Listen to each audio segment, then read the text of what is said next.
José Luis Marrero, escultor, profesor, idealista. El personaje de hoy nació en un año del siglo pasado, en la ciudad de Las Flores, Arucas. Su vida ha transcurrido con una total intensidad y creatividad que le ha permitido hacer de casi todo. Durante 60 minutos podremos adentrarnos en su interior y les prometo que no habrá tiempo para el aburrimiento. Su lenguaje fácil y sencillo nos llevará a esa dimensión en que el tiempo no tiene importancia y que solo nos preocupará su mensaje.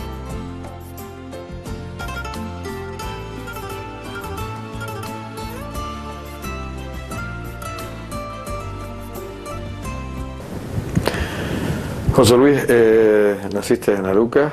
Sí, en la Sequía Alta. En la Sequía Alta.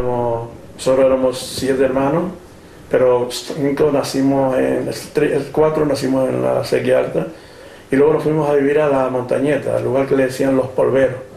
Aquel lugar era una casa solitaria, en unos llanos impresionantes, que era donde se secaba la cochinilla, y de ahí el nombre de Polveros, por el polvo que soltaba en los momentos de secar.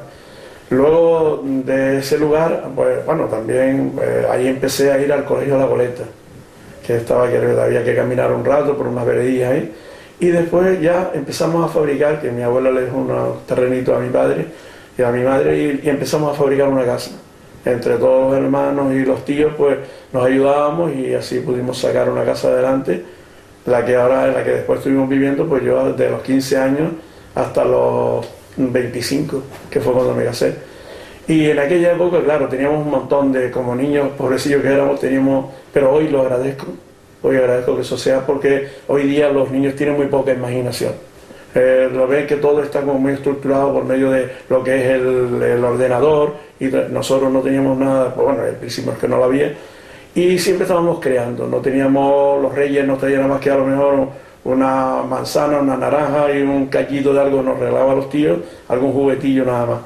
Y creábamos pues los coches, los hacíamos con la verga, nos poníamos a hacer carros. Yo recuerdo haber hecho carros con las ruedas, las hacíamos con, ¿cómo le llamamos esto? La tunera, con la penca de la tunera, y los carros también, y el carro, la forma del carro también, y con unos palitos. No teníamos un caballo para tirar de él, ¿qué hacíamos? Cogíamos un lagartito bien grande, lo amarrábamos y ese era el caballo que teníamos y nos entreteníamos. Esa es la manera de jugar. ¿Cómo jugábamos? Pues al fútbol, descalzo. Nos gustaba el fútbol, jugábamos a lo mejor 20 chicos, por eso yo siempre he dicho que el fútbol, aunque a muchos no les guste, pero tenemos que mirarlo. Es más participativo, porque pueden jugar más. Lo demás es más elitista, pues solo juegan minoría.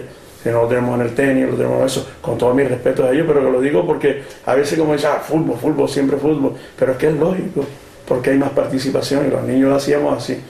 Y eso fue mi vida, estudié en el... ¿Cómo era, y ahora perdona que te interrumpa, cómo era esos recuerdos de niño? ¿Cómo recuerdas tú los juegos? Me decías que jugabas a... Mira, pues sí, a todos, jugábamos a la candonga, no había antes ese rollo del niño y la niña, lo había, pero nosotros no lo teníamos así, y jugábamos con las niñas y jugábamos con los niños solos también. Entonces teníamos la candonga, que era mixto, tanto hombre como hembra, al boliche, que era al hoyo, o a la conga, saltábamos a la conga, al balón tiro, que era con una pelota que hacíamos, sobre todo en Arucas, la construíamos con la tira de platanera, con lo que echa el racimo, con eso construíamos las pelotas, duras como diablo, y descalzo que jugábamos, pero no sé, yo nunca pude decir que no disfruté, yo disfruté, y quizás más que lo que disfrutaron mis hijos después, porque era otra manera de ver las cosas. Cuando llovía, teníamos épocas.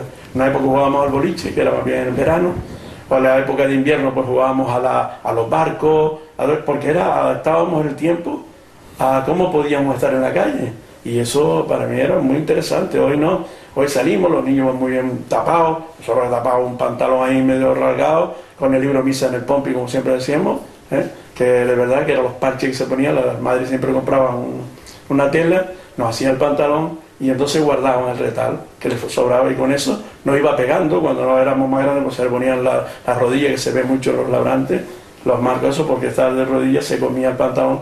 Y cuando no en el pompi, de estar sentado, pues se lo íbamos comiendo. Después ya le llevamos al libro misa, porque había momentos en el que el color se cambiaba por el lavado y por todo, y entonces, aun siendo la misma tela, el color era diferente y se distinguía a lo lejos. ¿Cómo tienes los recuerdos tuyos de la Navidad? ¿Cómo lo recuerdas un niño de aquella época? Yo recuerdo la Navidad, y ahora lo digo con un montón de orgullo. Yo tenía unos padres que no tenían posibilidad ninguna, y la gente de la familia tampoco, pero siempre teníamos algo, y era reunirnos en la misma casa, la familia. No era mis tíos, no, sino mi familia era mi padre, mi madre y nosotros. Y ahí pues pasábamos un rato. Yo no recuerdo de tomar cosas así de dulce ni nada de eso sí que no lo recuerdo, pero lo pasaba también con las papas fritas que mi madre hacía por la noche, y aquellos rollos que eso parece que no me decía nada, y lo pasaba muy bien. Luego después también recuerdo una vez que mi padre, eso de los reyes le gustaba, aunque no teníamos posibilidades, le gustaba que supiéramos que los reyes existían. Y un día vine a casa porque los compañeros me decían, mira, eso es mentira, lo de los reyes es papá y mamá y el bolsillo y tal. Y yo decía, yo para ir a casa, digo, papá, mira, los niños dicen esto, que los reyes no existen, que son ustedes y son los que... Ah, vale. Digo, ya verás que este año van a ver ustedes a los reyes, porque no es mentira. Y eso sí que no se me olvidará nunca. Era una niña pequeña, y recuerdo que consiguió, no sé dónde diablo fue, pero consiguió la ropa y vistió a un tío mío, a un padrino de mi hermana y a otro más. Y aparece aquella noche y dice, ustedes hoy no duermen. Entonces, bueno, pero ¿por qué no? Si no, pues no quiero que lo vean. Y cuando veo unos faroles por allá, ya 3 faroles, pues me quedé así, yo chiquito todavía, y venían por allá acá y me dan los juguetes. Después, cuando el día siguiente veo a los chicos, yo seguía todavía siendo el ignorante de aquel, bueno, ignorante, ya digo, con todo el orgullo ese que me concebí al saber que yo vi los Reyes Magos. Y los compañeros, no, yo solo puedo ser que los vi yo, ¿cómo no va a ser? Claro, era una odisea el poderle darle a entender cómo Dios lo vinieron los Reyes Magos a mi casa, y a la de ellos no pudieron ir. Y antes no se usaba eso de los Reyes Magos en Aruca, al menos yo nunca lo vi, hasta que no fui mayor, salir a la calle, los Reyes Magos en esa época, no, todo era muy íntimo.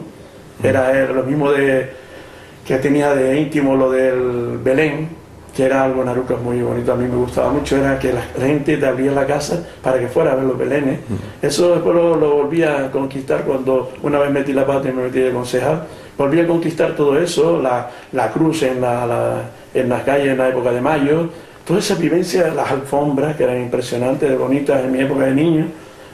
Todo eso me llevó a que cuando entrara yo decía, algo tenemos que volver a tener, porque buscamos turismo, buscamos un montón de cosas y no somos capaces de pensar que lo tenemos en las manos.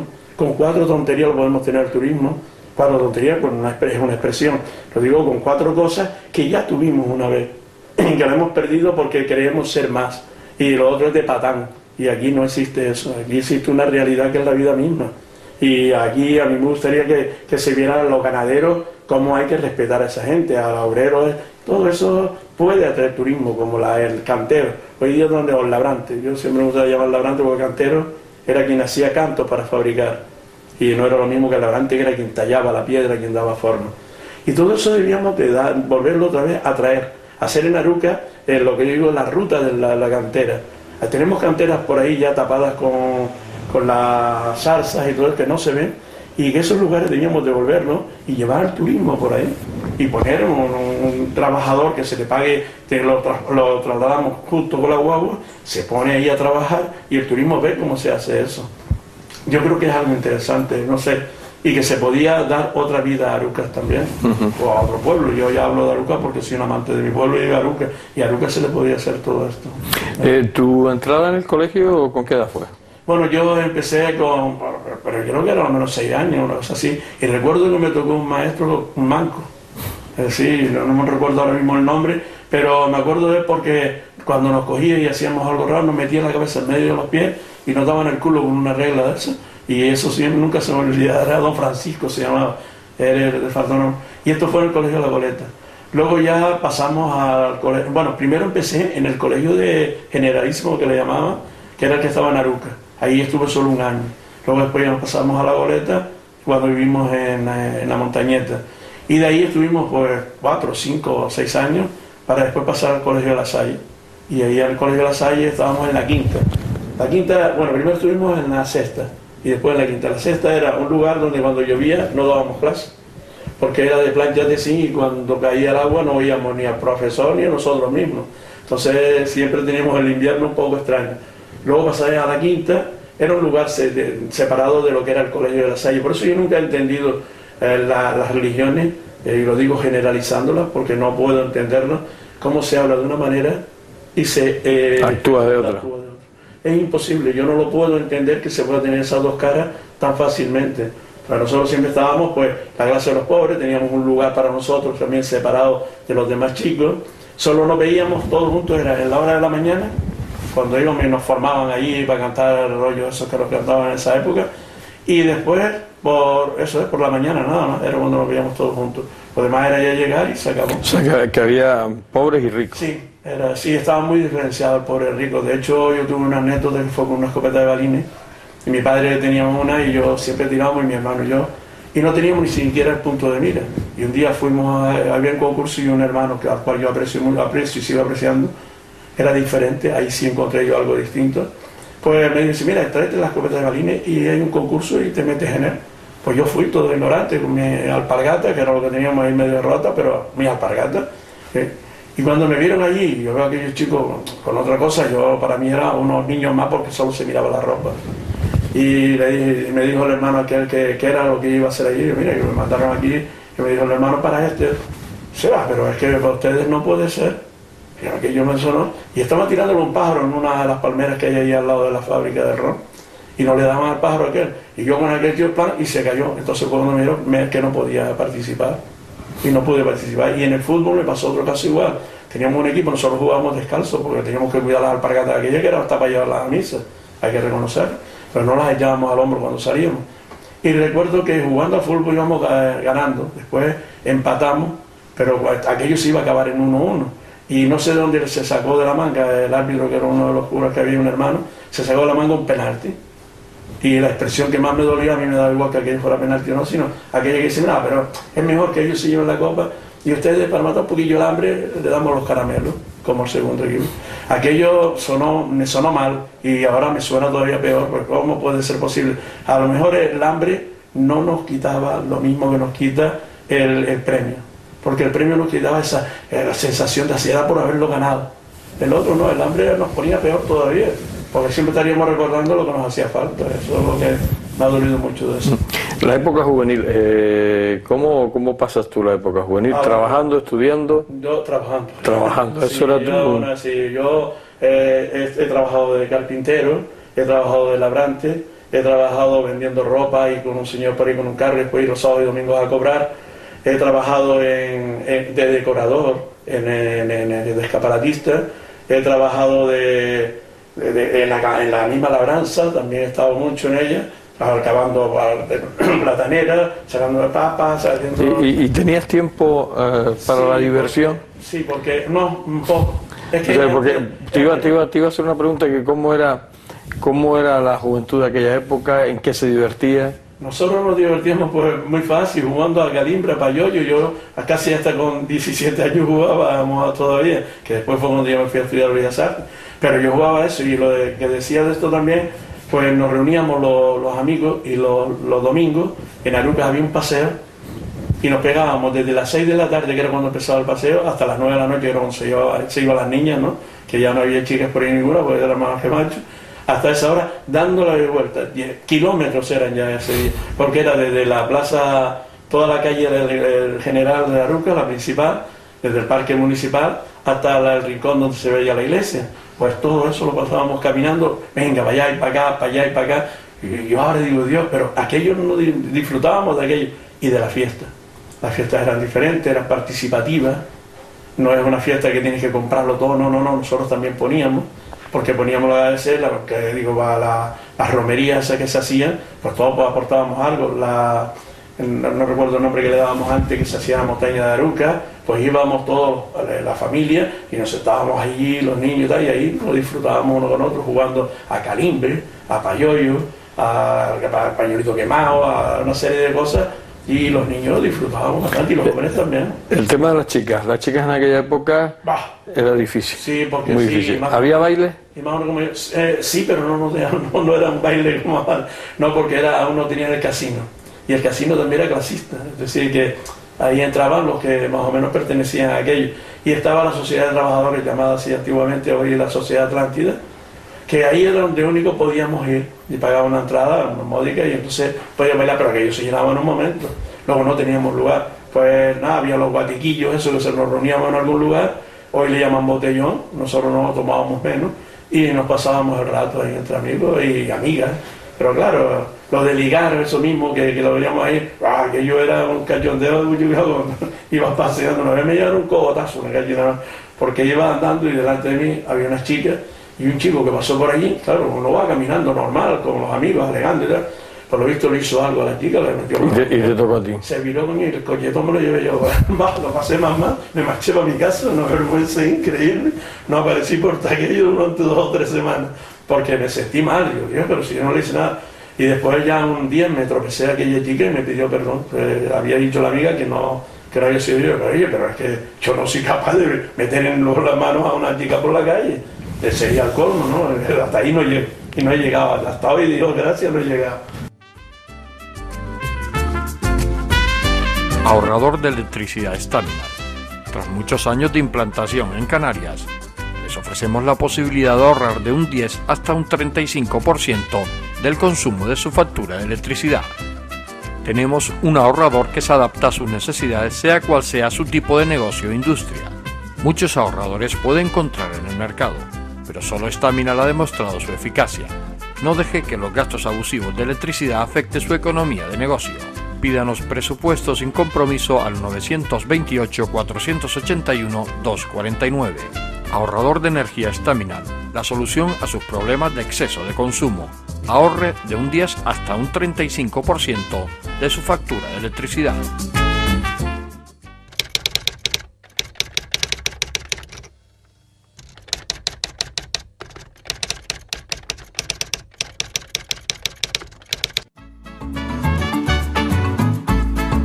El ahorrador de electricidad Staminar es el único aparato en el mercado que reduce el consumo de electricidad tras haberse instalado en miles de hogares en Canarias. No deje que su factura de electricidad afecte su economía familiar. El ahorrador Staminar le garantiza una reducción de un 10 hasta un 35% de su recibo de luz.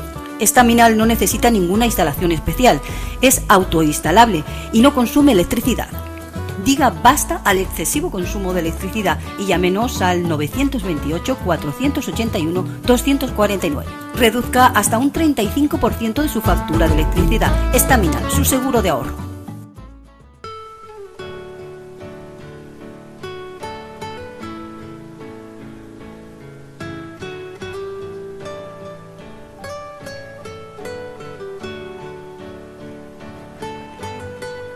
Ya hemos escuchado sus primeras palabras, su infancia llena de anécdotas, su lucha contra la desigualdad que ya de pequeño percibía en la sociedad que vivía, la discriminación en el colegio y que posteriormente su juventud sufriría en sus propias carnes. El interés por el arte fue una constante en toda su vida, recordando cómo modelaba con una tiza o su estancia con los labrantes en las canteras edruquenses. Pero vamos a seguir escuchando. Quedan tanto interior por encontrar en la vida de José Luis.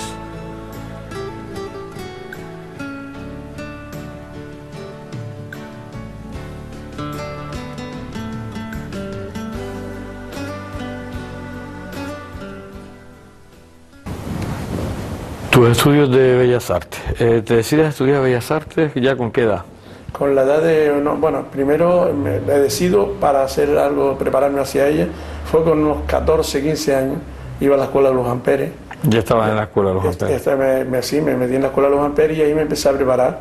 Y entonces a los 18 fue cuando ingresé en la escuela de arte, que había que hacer una prueba de acceso y lo hice, lo pasé y ahí fue mi principio hasta que terminé la carrera, que hice una parte en Tenerife y después también en Barcelona hice otra parte final. Porque antes nosotros los de Tenerife pertenecíamos a Isabel de Hungría, en Sevilla. Y claro, había que hacer una reválida después, cuando terminaba, encima que eran 6 años, una reválida pues ya eran 7 años, y era una pasada. Entonces nos íbamos allá y ahí se hacía ya 1 año, y así terminaba, tenía el título normal, sin reválida y sin nada. Y entonces me interesé por ahí y lo hicimos eso. Terminas tus estudios en Barcelona, regresas a la isla. Regreso a la isla y claro, lo de encontrar trabajo era un poco duro. Y entonces monté como un pequeñillo taller en Aruca, donde empezaban a ir jóvenes y gente que se han preparado, que hoy día estoy orgulloso de verlos trabajando. Y ahí empezó mis primeros pasos. ¿Empezaste a dar clases? Sí, a dar clases, y a su vez me lo dejó una vez el alcalde para hacer la escultura de Tonono, la cabeza. Yo, claro, tenía una casa pequeñita y no podía hacerlo. Y entonces me dejó el local aquel. Y entonces dice, bueno, pues ahora te pones ahí a hacer cosas. Y ahí empecé a trabajar, pero a su vez dejar entrar a jóvenes para, sin cobrar un duro, pudieran ellos también prepararse y yo pagaría lo que es el local, lógico, porque ya que me dan algo tenemos que dar a cambio. No, medio económico no tenía, y el único medio económico que tenía que podía darlo económicamente bien era dibujar, pintar y modelar o esculpir. Y eso fue lo que empecé a enseñar ahí. La primera escultura fue esa de Tonono, luego después fue el cura de Cardone, don José, Deni, y después fue el altar de la iglesia de San Andrés, y ahí empezó a surgir la obra y empezó a salir mis primeras exposiciones también. Una de ellas fue una invitación que me hizo Radio ECA, recuerdo cuando empezaron, para darlo a conocer en Aruca. Me dijeron que si no me importaba, y yo exponía alguna cosilla, y ahí empezó mis exposiciones y mis primeros pasos. Te casas joven, ¿no? Me caso con 25 años. Bueno, en aquel tiempo ya era un viejo, yo claro. Ahora mismo me miro y digo, Dios, y yo le decía a un chico de 40 años en aquella época, mira, un señor mayor, sí. Y es que tenía un aspecto, claro, era también quizás el momento, el medio en el que estaba. Sí, claro, con 25 años ya eras un señor. Ya era, sí, era un galletón, con 4 cogotazos bien dados y era de caminar para adelante. Sí, me caso con 25 años y empiezo a formar mi hogar y a seguir en la obra trabajando. Y claro, ahí, como había que trabajar otra cosa, pues ya me metí con todo eso de escaparatista, como decía, buscando algún trabajo.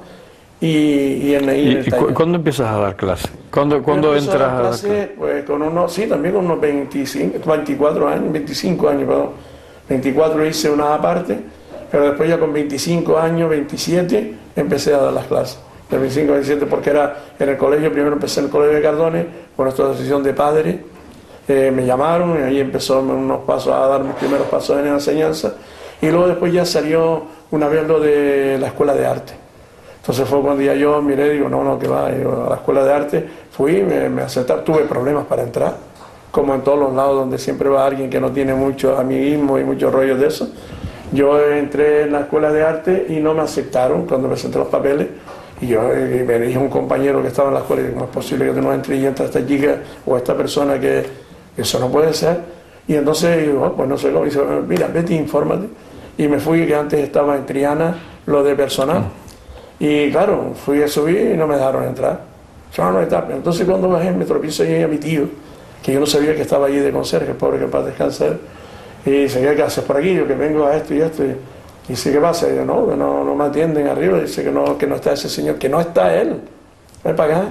Y me acuerdo que me abrió una puerta y frente mismo estaba sentado el hombre en una así. Y mira, aquí ella es mi sobrino, y entonces fue cuando lo digo así, porque hay que decirlo con claridad. Mi sobrino, a ver qué es lo que le pasa con esto.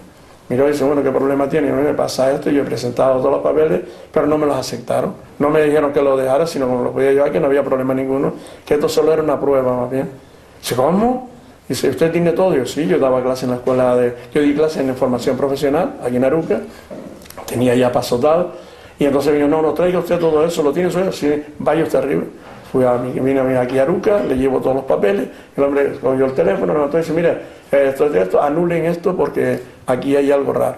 Y fue cuando yo entré a la escuela de arte. Pues empecé ahí, empezamos cuando se abrió en Buenarteme. La primera, la escuela, porque antes estaba acá en el Potrero, que no lo llamábamos ahí, y ahí donde estaba la escuela de los Amperes también.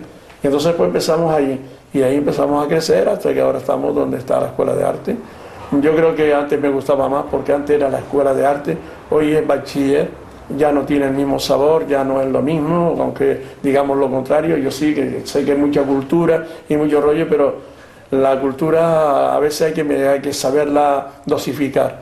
Y el arte tiene gran parte de cultura porque va naciendo de uno mismo y del mismo pueblo, y después gran parte de la enseñanza misma que se le da. Ahora el bachiller no cierra mucho porque la educación hoy día está mal. Hay que decirlo así claramente. Yo no sé quiénes son los que al frente de todo este tinglado, pero deben de recapacitar, sentarse ante los profesores que verdaderamente trabajan, que los hay muchos, muchísimos, yo creo que más que lo que dicen algunos. Y entonces, bueno, ¿qué es lo que podemos hacer para que esto pueda salir de esta manera y no haya los fracasos escolares que hay? Y es la única manera de acabar con los fracasos escolares. Desde un ministerio no se puede hacer. Desde un lugar así, no. Tiene que ser desde un colectivo. ¿Y el colectivo quién es? Los de la enseñanza. Y esa es la mejor manera de poder sacar adelante lo que hoy está siendo un fracaso. Para mí y bajo mi punto de vista. Es que hasta los padres, yo sé que ahora mismo estamos viviendo unos momentos raros, porque los padres tienen que ir a trabajar, el niño tiene que quedar solo desde pequeñito. No hay un acercamiento total como lo teníamos nosotros, con la suerte que teníamos antes, que aunque lo pasábamos mal, pero siempre veíamos a nuestros padres, ellos nos reprendían, ellos nos enseñaban cómo había que caminar.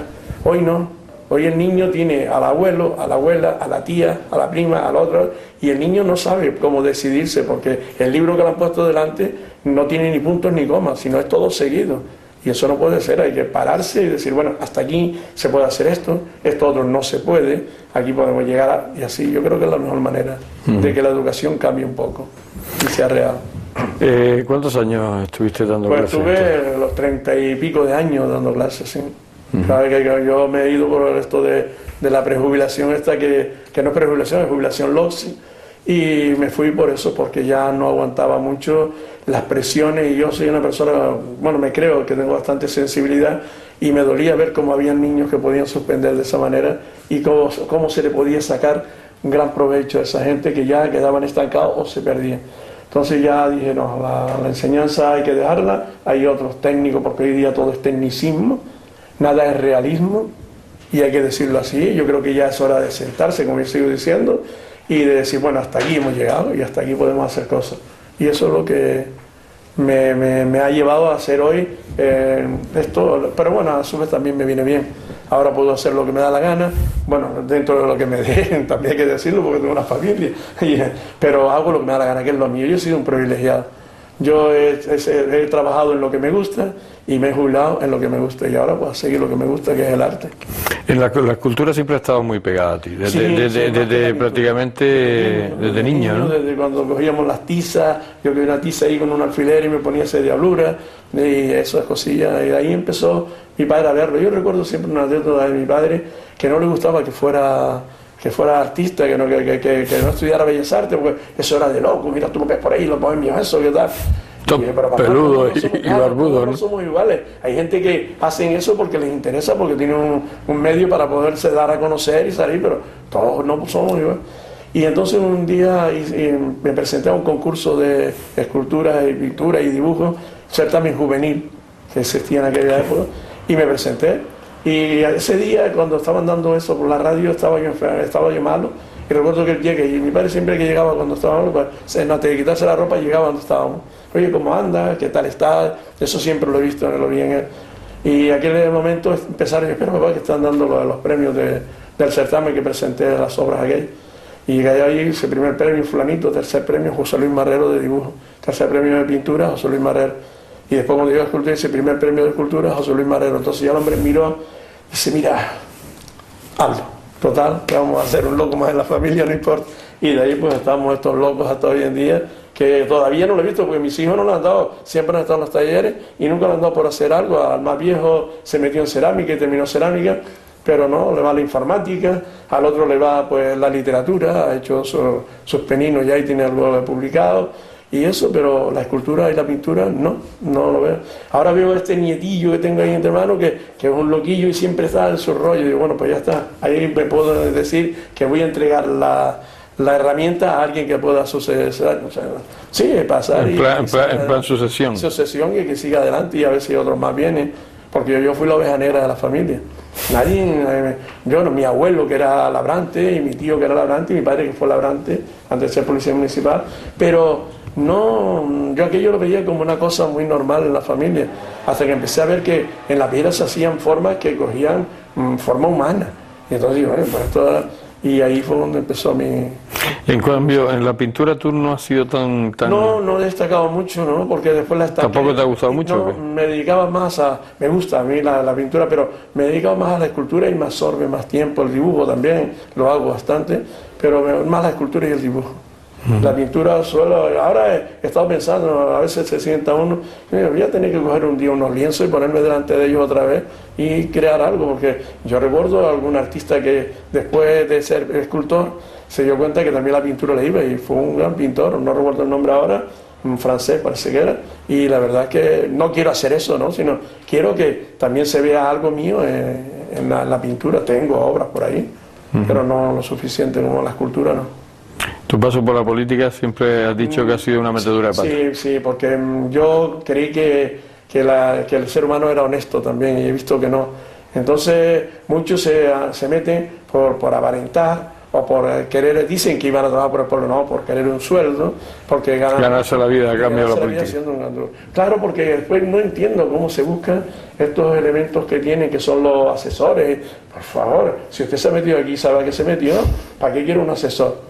El asesor es el pueblo, usted va al pueblo y habla, oiga, aquí hay que arreglar esto, aquí hay que hacer esto otro, y el pueblo te lo dice. ¿Quién mejor asesor que ese? El otro, siempre todos los humanos tenemos intereses creados, y ese es el peligro. Y ahí es porque yo me marché de la miel de eso, y otra vez porque me engañaron, porque yo me creí una cosa que me la pusieron como muy bonita ideológicamente, y fue un fracaso total. De hecho ya no existe esa sigla, ¿no? Y CAN no existe.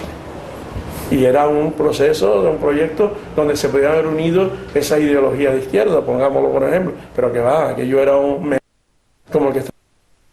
Entonces ya yo creo que ya tampoco hay ideología. Me imagino que han desaparecido. Hoy hay mecanismo por medio de... Y da igual, el poder por el poder. Nada más. Yo tuve muchas luchas, tuve una de ellas, era por los aparcamientos, porque pues teníamos nosotros que aparcar en un lugar al lado del ayuntamiento y los ciudadanos no. Me decía, hombre, porque venimos a hacer una gestión. Digo, oye, es que el ciudadano también viene a hacer una gestión. O es que no tenemos una ideología ya y pensamos claramente que si nos metimos aquí es porque quisimos. Pues ahora nos vamos de aquí como porque queremos también, pero que el pueblo también tenga la misma participación. O ir a la iglesia, que a mí me chocaba, yo estaba de festejo, y eso de que me pusieran a la punta delante o nos pusieran a la punta delante en un banco. Sí, somos los representantes del pueblo, pero es que una vez este pueblo unido, somos todos. No tenemos por qué ser nosotros, no, siempre hay un privilegio. O porque tengo que llevar una chaqueta y una corbata cuando voy para ahí No, yo nunca he podido entender eso. Hay otro pobre que le hacía falta la corbata, pues te la regalo, porque aquel pobre nunca pudo lucirla. Yo algo de eso. Lo mío más bien es algo de sentimentalismo más que otro rollo. Entonces, la ideología va por ahí. Y eso se ha perdido. Un político no puede tener escrúpulos para ser político. Es que eso es lo que veo. Un político hoy en día es como un comerciante que va a lo de ellos y ya está, un banquero. Hoy día yo lo comparaba a un banquero, vaya. Porque ahí está lo que está pasando hoy en día. ¿Qué está pasando? Que nos tienen pagando una cosa que no tenemos, que ya no es nuestra, que encima hemos pagado una parte, como puede ser una casa, donde esa prostitución, porque no la llamo constitución, lo digo sinceramente porque me duele decir que se haga una cosa de esa para el pueblo y la ha votado el pueblo y no se cuenta con el pueblo para hacer cosas, no lo entiendo. Entonces para mí eso ha sido una prostitución, si no ahí están todos, la mayoría, no siempre hay alguna oveja blanca, pero la mayoría están prostituidos, todos corruptos, gran parte de ellos. Y es una pena, a mí me da pena de que te toquen por esto, no, fulanito hizo esto, o fulanito hizo lo otro, y paga todo mejor lo del otro fulanito. Y eso es lo malo que tiene la política actual. Me da pena porque me encanta la política, me gusta estar con la gente, trabajar para la gente, luchar por la gente, es muy bonito.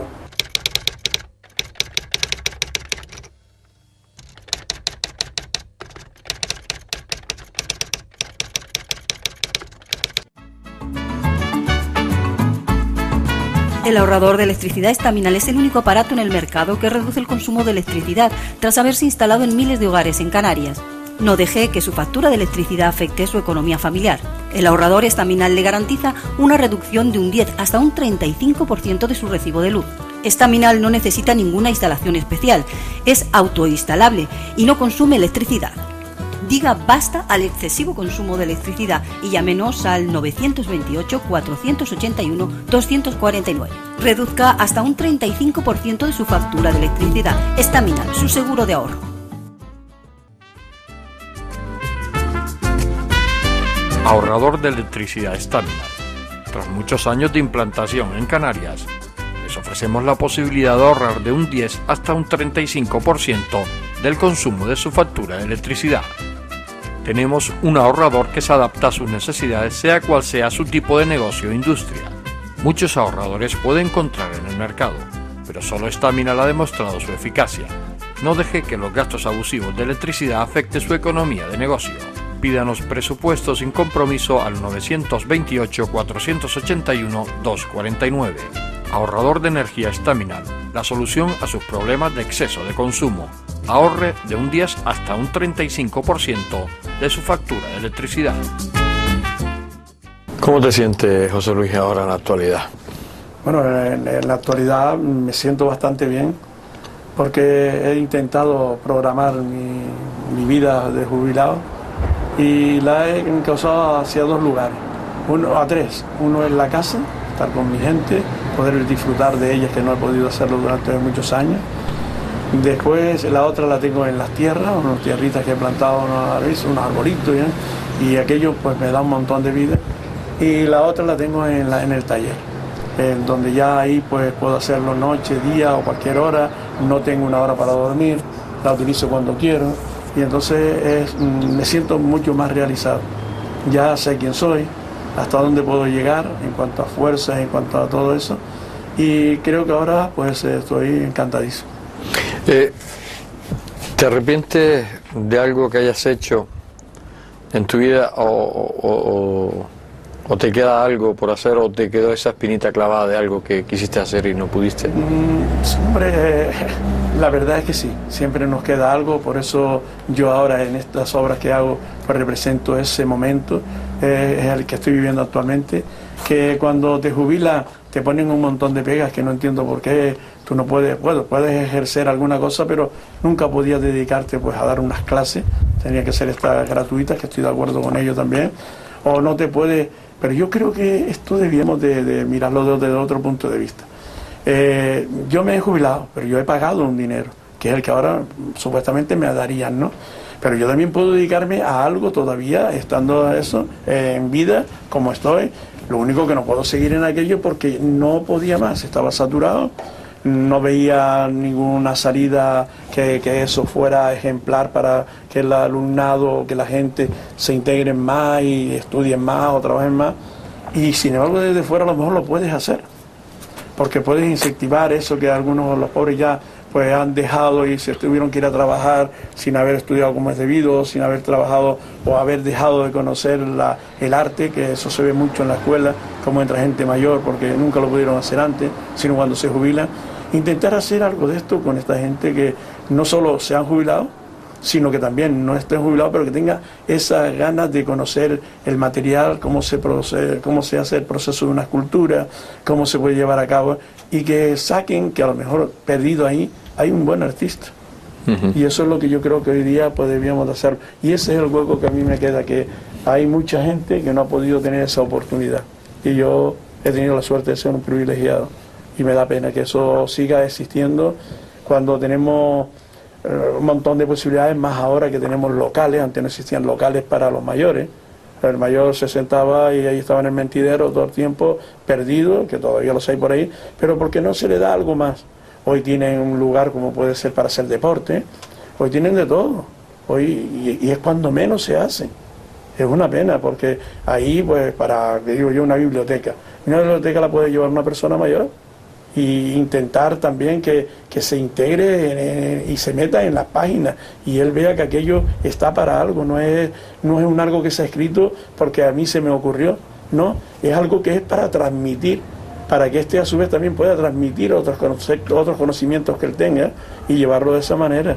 Yo creo que hay muchas cosas por hacer todavía y esos huecos me quedan a mí, en mí y en mi mente, y entonces, y ya como digo, ya tengo 60 y pico de años, me considero mayor hasta cierto punto, ya no puedo hacer los esfuerzos que hacía y también eso te limita mucho. ¿Tienes muchos enemigos? Ay, la verdad es que si los tengo es porque ellos se lo han buscado, porque no creo que es que para mí no existe el enemigo, solo existe alguien que piensa diferente que yo, y eso es lo único, eso creo que serán los únicos enemigos que tenga. pero hasta ahora no creo, yo no soy envidioso, no envidio a nada ni a nadie, porque creo que todos vinimos aquí a hacer algo y cada uno en su lugar. A quien le guste la televisión, como lo veo en ti, que eres un entusiasta de ello y eso lo estás viviendo, eso es bonito, eso está ahí. Al otro que le guste, y entonces ¿cómo te puedo envidiar yo a ti si ahí yo no voy a entrar en esa faceta? Cada uno tiene la suya. Ahora, si estamos en la misma, ¿por qué nos envidiamos si todos tenemos una personalidad diferente? No sé, es un rollo extraño eso, pero no creo tener a mi enemigo, ¿eh? Si lo tengo, ya digo, es cosa de ellos, yo no es mía. ¿Y amigos? Sí. Amigos, sabe que el amigo es poco, pero tengo muy buenos amigos y después tengo muchos conocidos, bastante. Bastante nunca hay, pero sí, bastante. Me he visto muy arropado en movimientos que he hecho, en un montón de cosas, y eso me lleva a decir que sí, que tengo un montón de conocidos y de compañeros. ¿Proyectos, José Luis, a esta altura de tu vida tienes muchísimo? Bueno, el proyecto, yo todavía tengo esa ilusión de hacer una de las penúltimas exposiciones, que me está dando un poquillo de lata porque es una creatividad un poco extraña, pero sí tengo muchos proyectos, pero no tengo tiempo. Ese es el problema, no solo es el tiempo de la vida, sino el tiempo que tengo que dedicar a muchas otras cosas que antes no pude dedicarle y que ahora quiero hacerlo y sentirme integrado con ellos. Que ya dije antes, que era la familia, que son mis hijos, que son mis nietos, que son esta gente que quieren ver un pedazo de ese padre, aunque ellos lo vieron antes, y ese pedazo de abuelo que tenemos que hacer para lo que yo siempre he dicho, intentar llevarlo por un camino que sea idóneo y que sea eso, cultural, comprensivo y a su vez expresivo, que se pueda expresar él con toda su libertad sin temor a que le retrocedan algo. Bueno, ahí tenemos la cultura que nos dice hasta dónde podemos llegar, y después tiene el camino ese amplio que es el de la sabiduría, el de buscar, a él le puede gustar o a ellos se le pueden gustar varias cosas y podían hacerlo, porque yo lo he comprobado que se puede hacer.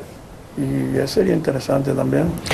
Hablábamos de la política en el otro tramo de entrevista, pero tu opinión sobre ella no creo que sea muy positiva, ¿no? Hombre, digo sobre la política, no, digo sobre los políticos, sobre la actualidad de hoy. Sobre la actualidad no, nada, pero nada positivo, nada, porque yo todavía... Solamente lo que tiene un arrepentimiento, un arrepentimiento de haber estado. Sí, claro, porque vamos a ver, yo cuando entré ilusionado. Entré sabiendo que aquello era así, pero cuando estoy dentro no es verdad. El político, si no tiene buen carácter y no tiene buena ideología, lo manipula. ¿Quién lo manipula? El que tiene dinero, el que quiere hacer esto, el que quiere hacer lo otro, y se está viendo ahí que muchos pues fabrican como le dan la gana, el otro tal, pero ¿y por qué puedo hacerlo aquel y tú no? Yo sigo diciendo una cosa, si hubiera políticos honestos, ahora mismo ¿cómo se llama aquello allí, el auditorio, Alfredo Grau, no tenía por qué estar allí. ¿Por qué puede estar el auditorio y puede estar en la casa social del fulanito o la casa del otro y no puede estar, porque esos pueblos vemos en Acaete, donde puede estar la casa del alcalde mirando al mar, o en otro lugar? Son políticos, hablo de políticos, ¿eh? ¿Y cómo es que un pobre diablo que hizo su casa hace un montón de años se la pueden echar abajo? Es que hay un rollo de rotura de sentimientos, de eso, y lo hacemos, la gente, yo creo que nace todo el mundo bien, es decir, todo el mundo es sano, todo el mundo piensa bien, pero después cuando intentamos, ya esa palabra que de educación, que hay que tener mucho cuidado al decirle ya al hacerla, cuando no, es que hay que irlo educando, el niño no, el niño nace ya con una personalidad, y lo que tenemos que hacer es también adaptarnos a ella, llevándole por el camino también del bien, o para nosotros del bien, y es lo que estamos aquí representando. Y la política a mí me sonó mal cuando he tenido que llorar por ella. ¿Por qué lloro yo aquí? Sí, pero ¿por qué lloro? Porque yo amo un pueblo y a una gente y amo que todos seamos igual. Es difícil, yo por eso digo que cómo se puede subir a un altar y hablar de la igualdad cuando hay un montón de horas, hay un montón de cosas y hay un montón de gente muriéndose de hambre. Yo no lo puedo entender. Yo creo que debíamos de pensarlo y decir, bueno, pero es que el pueblo es tonto. O los tontos o los listos somos nosotros los únicos, o el pueblo es de borrego. Pero claro, es que tienen también que pensar, es que el pueblo también tiene necesidades. Y cuando se tienen necesidades, la gente sin querer se vende. Y tienen que tragar. Es que es normal, claro, porque tienen que comer. Claro. Y no les queda otro remedio. Muchos decimos, no, pero es que no puede. Y que quiere un mártir. Un mártir es un tipo muy creyente, muy aferrado. Y eso era Gandhi y algún otro, pero olvidémonos ya de eso, sí. Todos tenemos una parte de Gandhi, pero no podemos llegar nunca a realizarla, porque hay un hambre, hay una familia detrás por la cual luchas y hasta matas para poder sacarla adelante. Por eso ahora dicen, no, ahora se está robando. Hombre, yo me acuerdo de una época en que no había economía y también se robaba. Nosotros los de niños, me acuerdo de ir a las plataneras, nos sentábamos debajo de un racimo de plátano, estaba maduro, y dejábamos las cáscaras, eso sí, porque para estiércol, pero nos comíamos el racimo de plátano. No estábamos haciendo nada más, teníamos hambre y había que hacerlo. Íbamos a coger al lomo al tiro pichón y nos íbamos a coger todos unos indios, que la amasamos con un poco de gofia, que yo era un manjar, no había otra cosa. Cuando veíamos por ahí la señora de las sardinas, que iba vendiendo las sardinas, él siempre nos pedía que la ayudáramos a ponérsela en la cabeza. Cuando tú hacías así, sin querer te llevabas 2 sardinas, porque la ibas a asar con el compañero. Oye, antes había hambre también, y aquello sí era hambre. Hoy tenemos un montón de cosas que por 4 perras se pueden comprar, pero hay otros también que no pueden llegar ni con esas 4 perras a hacerlo. Y no lo entiendo, porque si otros tenemos algo, ¿por qué los demás no tienen un poco algo igual a nosotros, o más o menos parecido? Ese era mi concepto político, por se fue para el carajo. Es lógico, eso no puede existir, es mentira todo. Vamos llegando al final, José Luis, de esta entrevista. ¿Cómo te gustaría que fueras recordado? Ay, como lo que soy, el hijo de Pepe Luis Alguardi y Mariquita Jesús, y el marido de Maripín. Sí, así me gustaría que fuera recordado, y saber que he nacido en un pueblo como Aruca, un pueblo privilegiado, como es Aruca. Ahora ya me duele ver muchas cosas las que se están haciendo en Aruca, porque el encanto que tenía ya lo ha perdido. Ya esto de Aruca, pues cualquier pueblo de aquí de Canarias o de Sudamérica o de cualquier otro lugar, las pinturitas de colores, las casas de colores. ¿Por qué? Si ya teníamos aquí una tradición que era nuestra, que era el blanco, la piedra y la madera en las puertas. Hoy yo estoy de acuerdo que se ponga de color de cristal alguna, porque lo necesita para la publicidad. Eso ya es un estudio que hay, pero que no lo hagamos todo por igual no está bien, o no lo veo bien. Y entonces hablamos a veces, no, qué bonito está Gaete. Claro que está bonito Gaete, porque no ha perdido esa parte de la personalidad que tenemos los demás pueblos. Telde es un pueblo moderno, estoy de acuerdo que haya colorines. Agüime es un pueblo moderno en gran parte, porque ha crecido de poco para acá, estoy de acuerdo con ellos, pero los lugares como Altenara, Tejeda, eso tiene que tener la personalidad que tenía. Esa Casa Blanca, que cuando íbamos de casa por ahí o de paseo, la veíamos al fondo metida ahí entre medio de aquellos árboles o de aquel barranco. Eso es lo que hay que seguir saboreando, saber que tenemos un punto de referencia, el blanco o el color que llevamos, porque los ocres vinieron cuando se vino de Francia. Aquellos que vinieron aquí, claro, pusieron su color. Es decir, que encima nosotros dejámonos, porque cada cual tiene su libertad, pero nos influenciamos por lo que viene de fuera. Pero y nosotros que estamos enseñándole entonces al turismo, ¿qué turismo queremos tener en Canarias si no le damos una playa salvaje? No, la misma avenida, la bajadita aquella. ¿Y por qué no se puede hacer una bajada? Hoy sí estoy de acuerdo también, que es muy fácil hacer una bajada para que los minusválidos puedan llegar hasta la playa y puedan bañarse como nos bañamos nosotros. Claro que estoy de acuerdo con ellos, pero no me ponga usted tanto cemento, ni tanta piedrita, ni la palmera cocotera, que eso no es de aquí. Que encima nos hemos cargado la palmera canaria con el rollo de traer tanta cosa de esa de fuera. Yo creo que eso es lo único, y ahí me gustaría eso. José Luis quería y no pudo.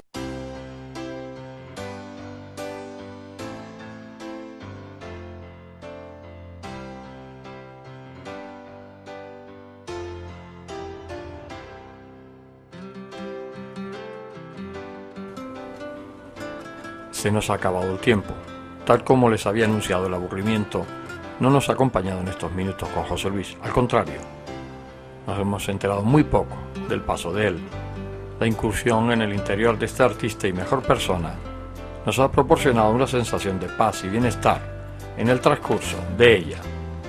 Escuchar sus futuros proyectos, en el que comenta que no tiene tiempo material para realizarlos, porque si tiene algo claro, es que su familia es su principal proyecto de presente. Me maravilla su labor agrícola, fabricación de vino.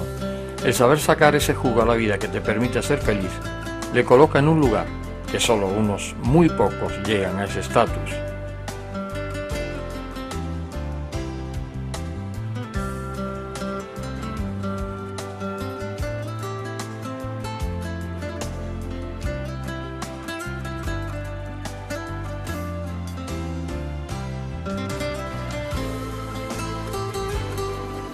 José Luis Marrero, escultor, artista, profesor, luchador.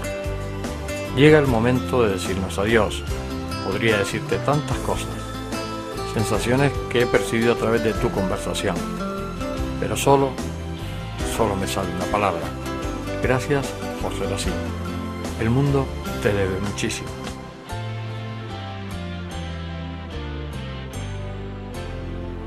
Querido amigo, volveremos a vernos. Hasta siempre.